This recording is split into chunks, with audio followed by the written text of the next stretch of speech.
Hello everyone. Today I'm going to be teaching you how to make a bed. Step 1. Remove everything from the bed.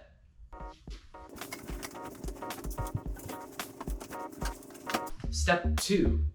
Make sure that the sheets are tightly pulled on every angle. Place your primary comforter onto the bed.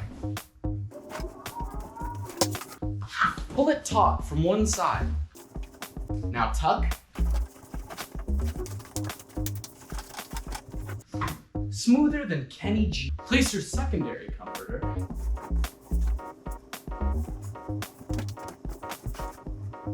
pull it taut. Pull it taut again.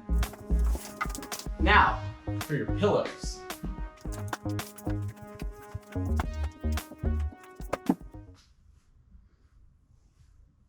You're done!